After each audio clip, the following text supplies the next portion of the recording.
Wonderful. Thanks for being here today. For everybody in the room and everybody who's catching this later online. There's probably at least a dozen other things you could be doing today with your time and energy, especially during the summer.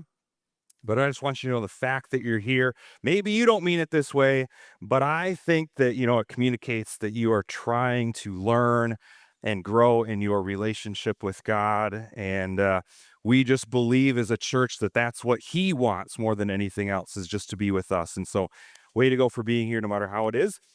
We are in the middle of a series called Retro Rules, and we're just walking through some of the timeless practical wisdom that's found in a book of the Bible called Proverbs. And this series is really kind of built on the idea that just because something is old doesn't mean that it's irrelevant or wrong. In fact, it's really kind of the opposite. This wisdom is so old and has been around so long because it absolutely works. And it's not complicated stuff that we're looking at. You don't need some masters of divinity or theological degree to kind of understand this. It's just practical advice to help us live better lives. And there's all sorts of wisdom in Proverbs about relationships and about our emotions and finances and decisions and all that kind of stuff. And even though these proverbs and the instructions were written thousands of years ago, it's just amazing when we look at it how current and applicable and relevant this stuff is for even our modern lives. Now, two quick kind of reminders about a series like this in case you haven't been with us the last 2 weeks. Number one is that Proverbs are not promises, but that they are principles. These proverbs just reflect the way that God designed things to function. They're generally true across cultures and time, and more often than not, in most of the situations and circumstances that we find ourselves in, following these proverbs is going to help us avoid a lot of unnecessary pain and regret in our lives. So that's number one. The second thing is that nothing in this series is about being right or staying right with God. Doesn't have to do with salvation or eternity or heaven, hell, or anything like that. Our right standing with God is something that we receive only by putting our faith in Jesus. It's not something that we earn. It's not something that we deserve. It's not something we have to follow our way into. It's just faith, period. But once we've put our faith in Jesus, it just makes sense to follow him as a result. And so these proverbs are not a path to God. They're part of a bigger path of just walking the rest of our lives with God. And really, kind of at the center of this series is a verse that we've come back to week after week. Kind of think of it like the theme verse, and it's Proverbs chapter 3. Trust in the Lord with all your heart. Do not depend on your own understanding. Seek his will in all you do. And you know what? He will show you which path to take. Again, that's just kind of the heart behind this series. Hopefully, you and I, if we're willing to trust him enough to actually follow him, follow what he says, I believe we will experience a much better life than one we could just kind of randomly stumble into or come up with on our own. Now, what we're going to talk about today is something that affects every single one of us every single day. It shows up constantly in our lives, whether we're in a good mood or a bad mood, whether we're around other people or just alone staring at our screens. This thing that we're going to talk about today makes a difference in our homes and our workplaces. It plays a role in our text messages and our emails and our DMs and comments. It even makes a difference in the conversations that we have in our own heads. This thing that we're going to talk about has started wars and ended wars as well. It sparked revolutions and helped kind of shut down movements. This thing has been the cause of many failed marriages, not all of them, but a lot of them. But it's also the thing that really helps people restore their marriages and find a way back to each other. This thing can make or break job interviews and courtroom decisions and business contracts. It has a huge play in our family dynamics. This thing has saved lives and unfortunately contributed to the loss of life as well. This thing has made some of the strongest people spiral out of control. But on the flip side, it's helped so many people find hope and healing. What we're going to talk about today has the power to build almost anything and tear down almost anything just as easily. And I'll tell you what, it might not seem like a big deal at first glance. It's easy for us to overlook and just kind of brush by. It feels like pretty ordinary stuff. I think we have a tendency to think that this subject we're going to talk about today is not really that important. But depending on how you count and how broad of a kind of brushstroke you want to look at, over 1/3 of the book of Proverbs is dedicated to this single topic. I mean, we are talking hundreds of verses. Proverbs references this more than money, more than relationships and the influence that they have in our lives, like we talked about last week. References this subject more than discipline or planning or really any other single theme. And throughout Solomon's words, it's like God just keeps circling back to this one thing over and over and over again, verse after verse, chapter after chapter. You can almost kind of get the assumption reading through Proverbs like, man, if we don't get this area right, everything else in life is probably going to be a lot harder and a lot more painful than it needs to be. I just want you to think for a moment, like, what could be so powerful? What could be so impactful? What could be so just consistently influential in our lives and other people's lives? What could be so maybe dangerously deceptive that God just keeps bringing this up hundreds of times in just one book? The answer is our words. Now, I know maybe some of us are immediately thinking like, really? That's it? Yeah, that's it. This right here is probably the single biggest theme in the entire book of Proverbs and has a way bigger impact in our lives than I think we often realize. And I think what makes this especially easy for us to just kind of overlook is how many words we use per day. The average person verbally says around 16,000 words a day. Maybe you think the person next to you, I wish they'd say 16, but again, average, right? Average 16,000 words a day. And that's not even counting the thousands more that we type out through text messages and email and social media comments and Google searches and Amazon sort of stuff and DMs. We are just absolutely surrounded by words, whether we're scrolling them, skimming them, saying them. And at those kind of rates, I mean, no wonder our brains can't keep up. No wonder we rarely think about our words with any sort of real intentional focus. I mean, we live in a world where we just throw our words around. There's no pauses, there's no process, it's just posting. We just say it, we just send it. And you know what? If our words come back to bite us later, we'll deal with that later.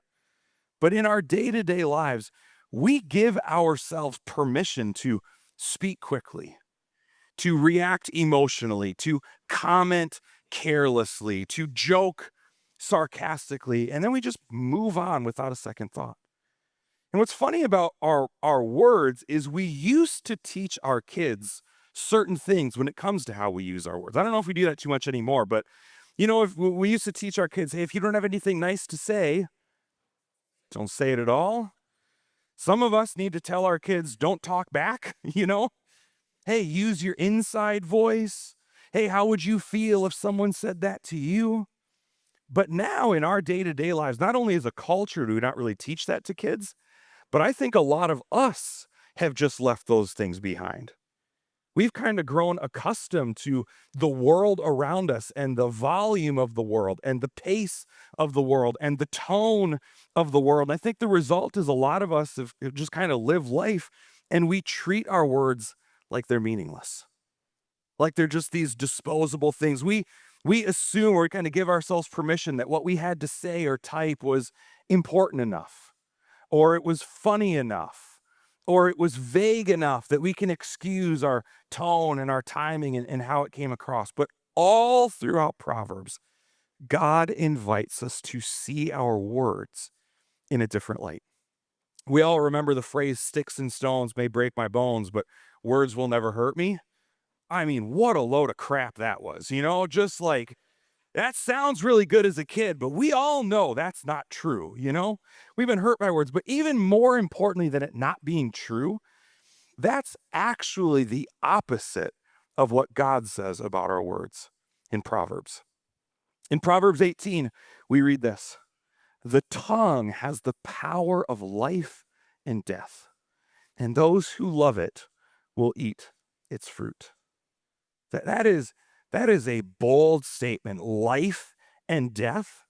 I mean, that's the weight that God puts on what comes out of our mouths and what we type on our keyboards. And whether it's speaking it or typing it or texting it or tweeting it or whatever, God says through Proverbs that our words are way less neutral than we'd like to believe. Our words aren't harmless, they're powerful. We don't just say them and they bounce off and disappear into thin air. So often, our words and what we use and how we say them, they land and stick with other people, and they can quite literally build or destroy.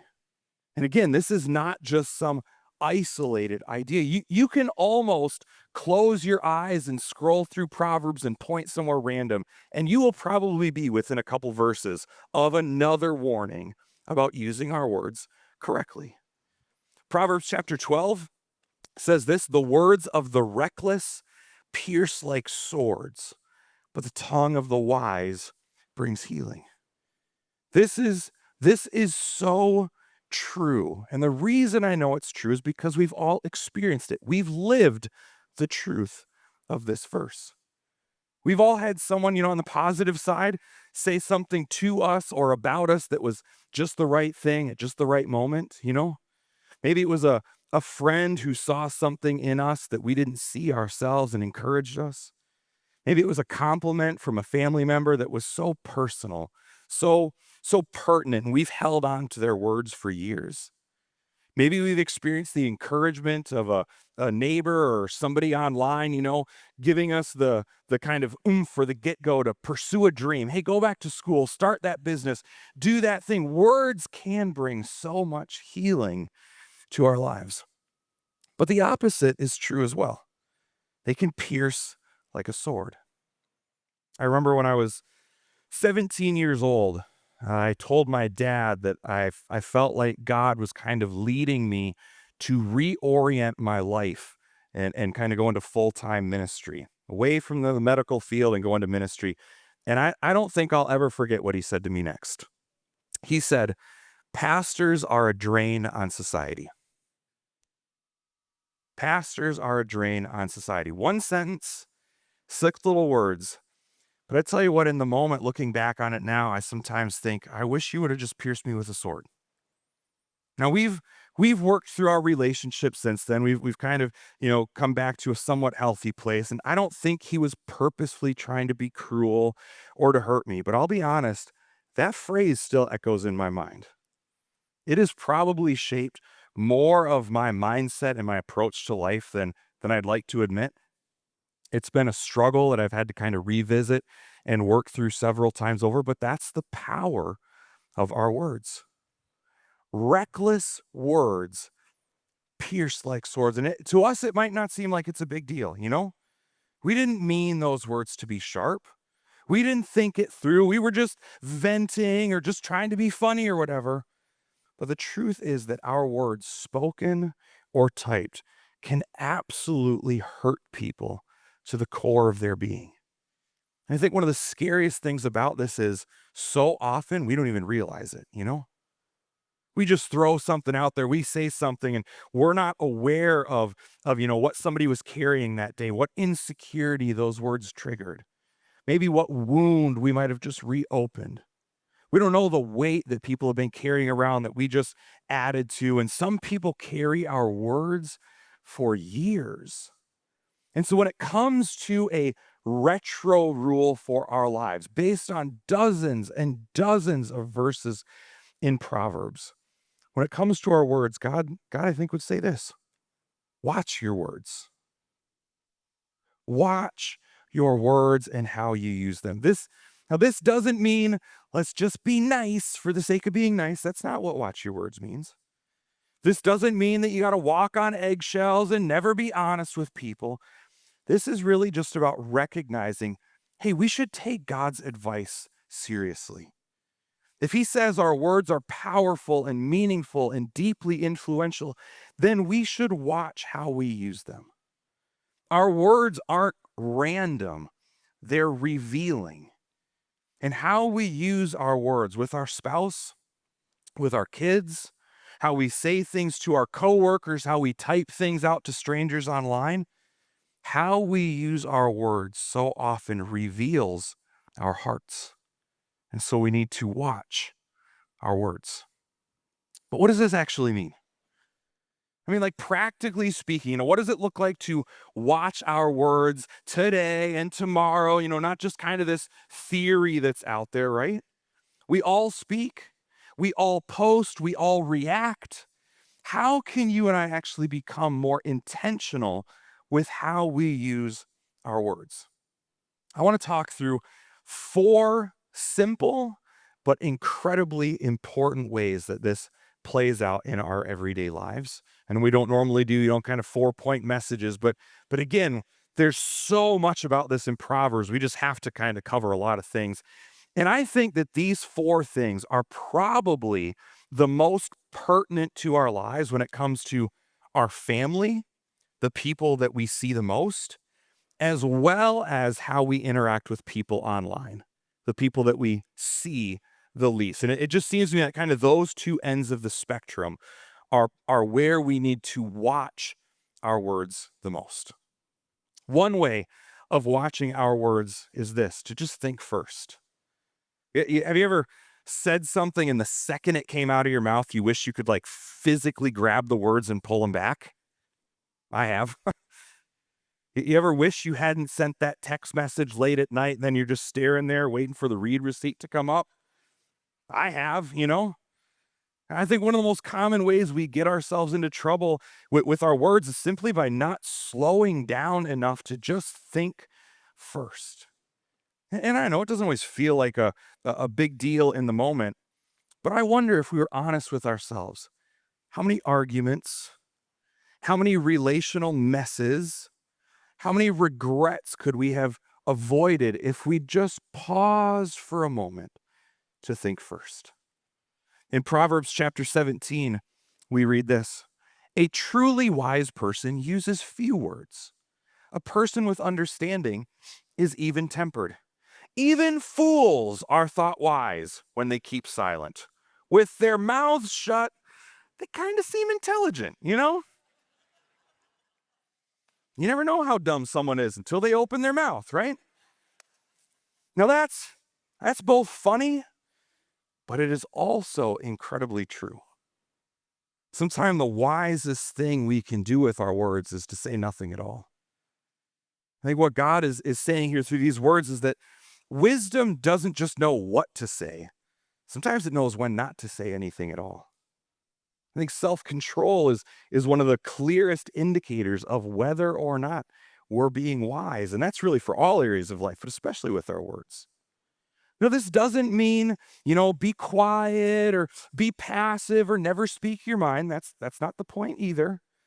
It's about learning to just pause before we speak or before we type. To ask ourselves some questions. Hey, why am I saying this? What's my motive here? Who is this actually going to help if I say this or type this out? I think it's so common for us, especially when emotions are high, that the more we talk, the more we can mess things up, right? The more we react, usually the more we regret. And some of us, honestly, we don't continually get ourselves in trouble because of one, kind of wrong or dumb thing we said. We get into trouble because we just don't know when to be quiet. James, the half brother of Jesus, says each one of us should be quick to listen and slow to speak and slow to become angry.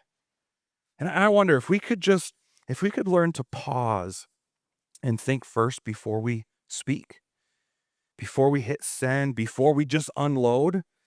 I imagine we could probably save ourselves and the people around us, save us from experiencing a whole lot of pain. Sometimes the wisest thing to say is nothing at all. Another way that we can watch our words is to time it well. Sometimes the problem isn't what we said as much as when we said it. One of the funniest verses in Proverbs is Proverbs 27. A loud and cheerful greeting early in the morning will be taken as a curse.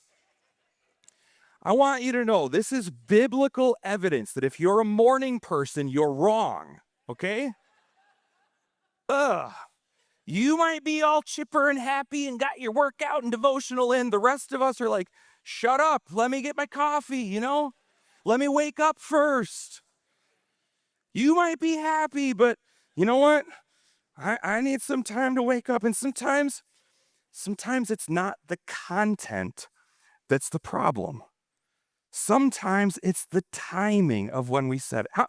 How many times have we tried to say something that was true, that was even helpful, but it totally backfired because the moment wasn't right? Maybe the other person just wasn't ready to hear it yet. Maybe emotions in the room were still high. Maybe we hadn't really listened before jumping in with our opinion. And even though we might have had the best intentions, our words just didn't land. Sometimes the timing is just as important as the truth we're trying to share. Proverbs 15 speaks directly to this. Everyone enjoys a fitting reply. It's wonderful to say the right thing, but at the right time. In other words, if you speak too soon, if we say something before fully understanding a situation, before hearing someone's heart, before kind of getting what they're feeling, what they're going through, you know what? That's just kind of foolish. It's probably going to cause more harm than good. But isn't that what we tend to do? I mean, I know I've done that before. We just rush in. We interrupt. We listen only to know what to say next. We try to fix it. We try to prove a point, and the result is so often people feel misunderstood. They feel dismissed. No, I want to be clear. This doesn't mean that we stay silent all the time. There are moments where we do need to speak up. We need to address the issue or say a hard thing, offer correction. But if we actually want to help somebody, we have got to time it well in the right environment. Having a deep discussion about something via a text thread or a comment section, probably not wise. Dropping a big emotional bomb on your spouse as you're both headed out the door for work, that might not go well. Might kind of make your day be pretty tense. Try to give your kids some life advice at 10 p.m. after they've had a long day and they're emotionally fried. It's not going to stick. Sometimes we're trying to have serious, necessary conversations, but we're just doing it at a time where the other person can't receive it well. And then we get frustrated. Why are you not getting this? And then they get frustrated because we get frustrated. And this big cycle, just kind of keeps going. The issue wasn't what we were trying to say. It was the timing. So part of watching our words is watching when we use them. Sometimes saying something later is what actually helps it be heard at all. I think another way to watch our words based on what God says in Proverbs is to tell the truth. And I'll be honest, this one sounds pretty simple on the surface. But while most of us would say that we value honesty, the truth is we often avoid honesty if we have to be the ones to give it. Right? We might soften what needs to be said. Or we skirt around the real issue. We sugarcoat things. We try to flatter people, or we type out these vague comments hoping the other person will read between the lines, without us having to come out and say it. I think it's so common for us to throw out these passive aggressive lines or post something aimed at someone instead of talking to them directly. But listen, not only is that not wise, that's not love either. That's just us trying to, protect ourselves. That's fear masquerading as kindness. And Proverbs doesn't promote that kind of use of our words. Instead, God confronts that kind of thinking. We read this: the Lord detests lying lips, but he delights in those who tell the truth. God doesn't want us to play games with our words. He doesn't want us to share the half truth, or, yeah, it was technically accurate, or it was strategically edited. He just wants us to be truthful. That's what wise people do. They say the truth, even when it can be a little hard. And I tell you what, if we really loved people, if we really cared about them, if we want what's the best for them, we'll tell them the truth. We won't settle for surface level interactions. We won't keep avoiding the conversation when we know what needs to happen. We won't pretend or tell ourselves that we're being kind when really it's just, again, passive aggressive or trying to avoid conflict. That's not kindness. That's just our own comfort. And that doesn't help anyone, us included. Think about it like this. We tell ourselves, oh, I'll be a good friend if I don't say something hard. But what kind of parent never corrects a child? Not a good one. What kind of doctor would never tell a patient, hey, you've got a terminal disease? Oh, I'm not going to tell you because you might get sad about it. Not a good doctor. We wouldn't call that kindness. We would call that cruelty. And yet, isn't that how we sometimes approach things in our relationships?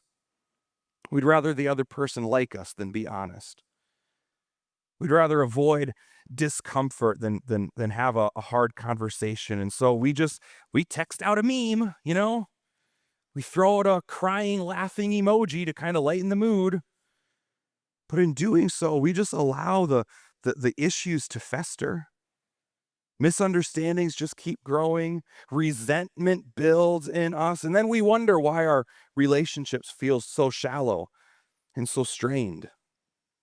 Relationships built on flattery or built on silence, they might feel peaceful in the moment, but they're not healthy. They're not real.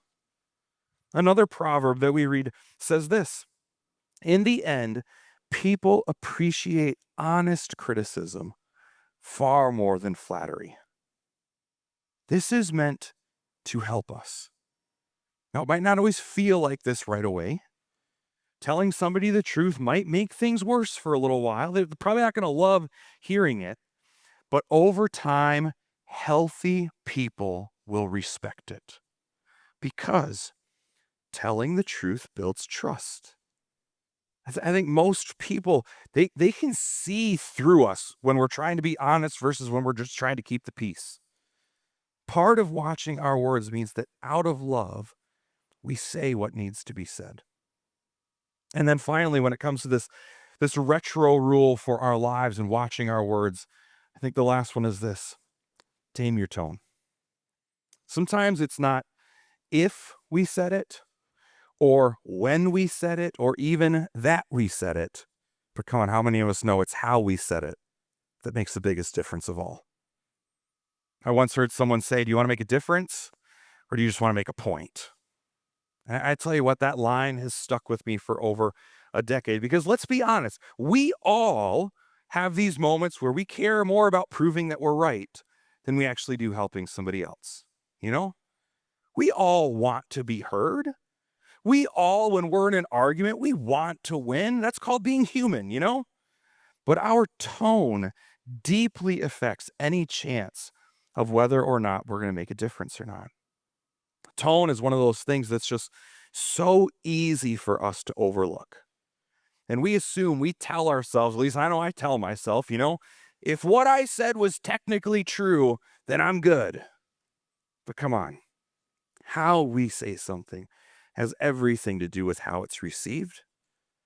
The same sentence, the same words can feel helpful or hurtful depending on the tone or the delivery, the sarcasm, sometimes even the punctuation. Tone can turn truth into either connection or conflict. In Proverbs 15, we read this: a gentle answer deflects anger, but harsh words make tempers flare. The tongue of the wise makes knowledge appealing, but the mouth of a fool belches out foolishness. Again, this is pretty vivid language. And what God is saying here is that even the right message can get lost when the tone is wrong. Harshness only ramps things up. Gentleness, kindness, that has the power to help people kind of cool down and receive it. And let's be real, most of us don't naturally speak gently when we're annoyed or emotional, right? Our tone tends to follow our mood. Just yesterday, I was telling one of our elders this morning, just yesterday, I absolutely failed at this. I said something harsh out of frustration. I didn't mean to direct it at anybody, but it wasn't good. It hurt my wife. My tone was just completely wrong. And this wisdom from God to help us live better lives, to help us watch how we use our words. A wise person doesn't just say the truth, doesn't just vent things out of frustration, but says it in a way that invites other people to hear it. And I think this is especially pertinent when it comes to what we say online. Tone can be just as loud. Now, maybe people perceive the wrong tone, but tone can be communicated through text just as much as it can be in person. When we type things out in all caps, or when we just throw out this sarcastic thing, or we put 17 exclamation points at the end of something. There's those kind of passive aggressive comments that we leave that, you know what? We didn't tag anybody specifically in it, but come on, everybody knows who we're talking about and what we're trying to say. We might feel better for getting it off our chest, but it rarely helps anyone. And once it's posted, once it's sent, it's just out there. We can't control how it lands. And so if we want to be wise, we've got to think about how our words sound, not just to us, but to the people on the other side as well. Gracious, calm, even-tempered words don't just help our point come across. They can actually help bring healing in the other person as well. How we say or type out our words, even if the truth might hurt a little bit, can actually help people receive them better. And so again, part of watching our words is taming our tone, not just reacting in the moment, not just posting out of emotion, not just proving a point.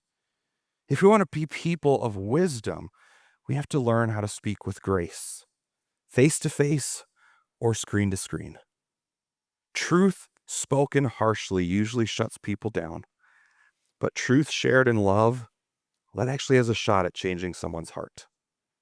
I just want us to just imagine for a moment. Imagine what would happen if we could learn to do these things. Imagine how that might make a difference in our homes and in our friendships and in our group text messages and in our workplaces. What if our social media feeds were filled with words that were thoughtful and timely and truthful and had the right tone? Now, I get that this is a lot, right? 4 big takeaways. But here's the thing. These aren't just tips to, oh, try it on for size. This is supernatural wisdom from God. Chances are we probably all can't make changes in all 4 of these areas at once. And I would suspect that you, probably just like me, we're not even going to remember all 4 of them by the end of the day. We got pretty short attention spans. And so here's my challenge for us. For every one of us here, for everybody online, let's pick one of them to start with. When it comes to watching your words, which one of these 4 do you need to work on the most? Which one of these 4 that if we could just lean into a little bit more, which one would make the biggest impact in your life and your relationships? For some of us, maybe it's the first one. We just need to think first. And so I would say your challenge this week might be to hit pause.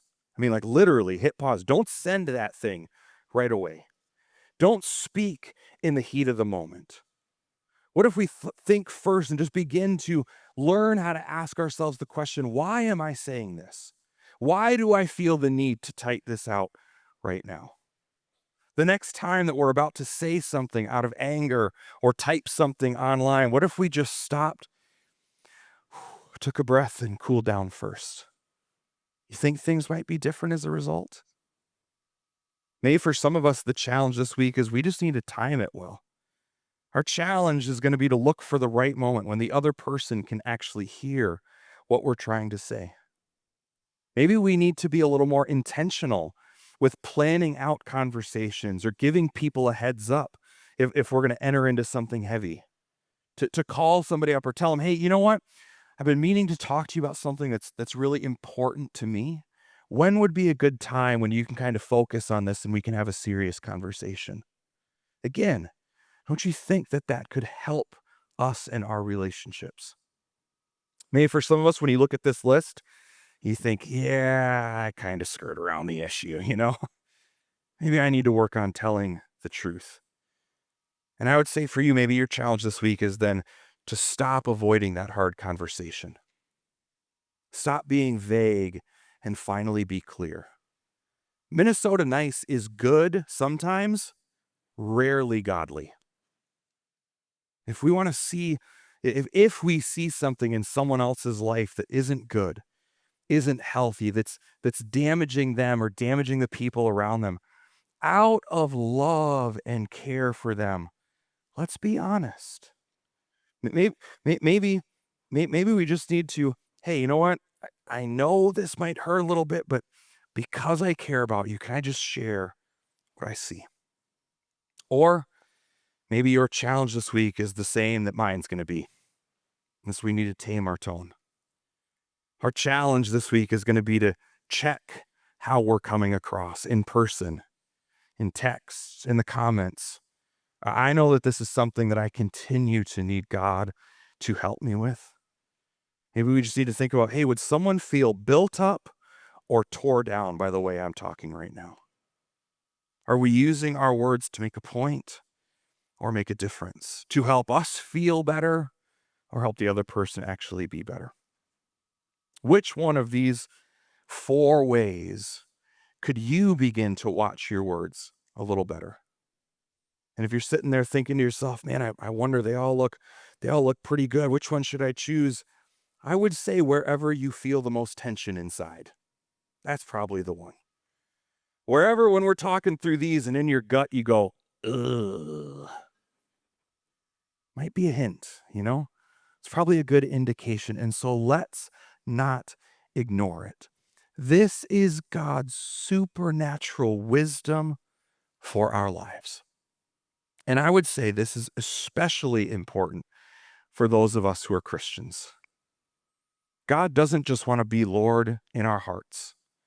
He wants to be the Lord of our mouth, the Lord over our text messages, the Lord over our posts and comments and replies and social media feeds. And I just believe the closer we get to God, the more we should start to sound like him. And if we don't sound like him, it's probably a good indication for us. Hey, you know what? Man, I just need to spend some more time with God. Because here's where it matters the most for us. The world is not just listening to what we say about God. They're watching how we speak and live as his representatives. And so let's not just mentally agree with the wisdom of Proverbs. Let's learn how to live it out in a relationship with him. Let's watch our words and let's use our words in a way that builds up the people around us and reflects the heart of our Heavenly Father. Let's use our words and let's talk to God for a few moments. Father, I am so grateful that you know more than we do. I know there have been so many times in my life, even just yesterday, where insert foot into mouth because I don't see things. I can be so narrow-minded and so pigeonholed. Father, thank you for your wisdom that you share with us. And I pray, God, specifically as it relates to how we use our words, that you would do such an incredible work in us, that we would experience your presence so much, that we would be so filled and satisfied in being in a relationship with you, that our value and our identity and our wholeness is just completely met through you, so that how we live as a result, it's just you overflowing. Father, give us a heart and a mind that seeks to think first, that is aware of the timing around us, that God, you speak the truth to us. We want to speak the truth to others. God, it's your kindness that leads us to repentance. Help us to use our words in a kind way to help others. Father, our words, our mouth are so powerful. We submit that to you. We ask for your help, God. Help us watch our words in a way that honors you and that helps other people. We pray all this in Jesus' name. Amen.